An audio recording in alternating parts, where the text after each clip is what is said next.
Dragon Age 2 is going to be about consequence. It's a game about making hard decisions. As we talked about the plot for Dragon Age 2, it really came down to two potential stories.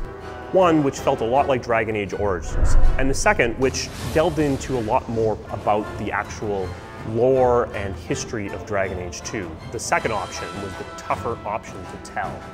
But we felt that Dragon Age needed to explore some different directions and some different ways to tell story.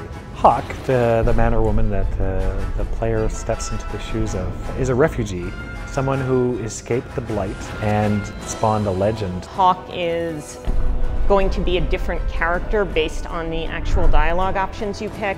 And that was a lot of fun trying to come up with the good guy character who's going to sacrifice himself to do the right thing for others, and the much more aggressive, I'm going to, do whatever it takes kind of character. And of course it wouldn't be Dragon Age without the snarky, sarcastic humor. She fills her days making poisons and cake. Tell me you didn't try the cake. How did he rise to power? How did he become the champion of Kirkwall? What's brought the city and later the entire world to the brink of war? These are questions that need to be answered. It's like one of those moments in history where people will talk about for centuries afterwards that I knew someone was there, or read stories about the people who were there. So the player gets to be there at that pivotal moment. So we got together to talk about ways we could do this, the way we could tell a decade worth of history in a single game. And out of those explorations, that's where the frame narrative came from. A story within a story became key. This is a technique you see in The Usual Suspects, you see it in A Princess Bride. It's being told from the perspective of a character named Varric. He's a dwarven rogue storyteller. I've had gentler invitations. Varric knew the player, and he's telling the story to Cassandra, who is a Templar investigator who is trying to figure out what happened. Time to start talking, dwarf. They tell me you're good at it. What he doesn't always tell the truth. Sometimes he begins telling the legend, the story that everybody knows about this character, Hawke, that was larger than life. Bullshit. That's not what really happened.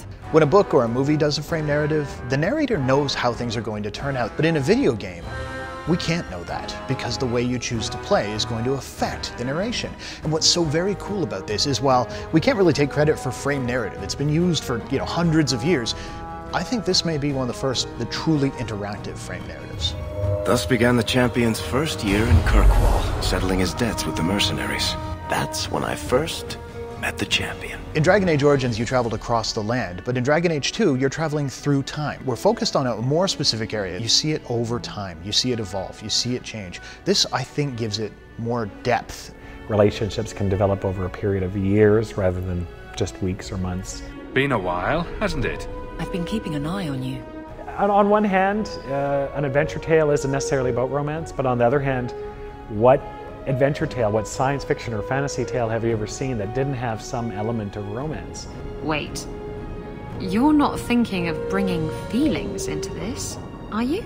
And we were able to take them in some pretty wildly different directions, from virginal girl next door to crazy up against the wall, let's have it on right here. And one angle that we haven't really targeted before is the sense of family.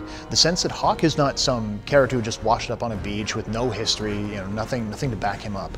He's got a mother, he's got siblings, and they come with him. Will we see rivalry? Yes. Will we see jealousy? Yes. Will we see genuine affection? Yes. We're running from your bloody Templars. I'm in charge. You do what I say. Right, brother.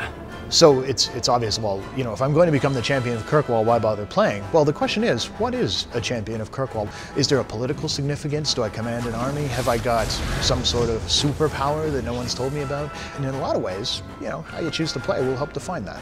It would have been very easy for us after Origins to sit on our laurels and just do what was already successful and not try anything new.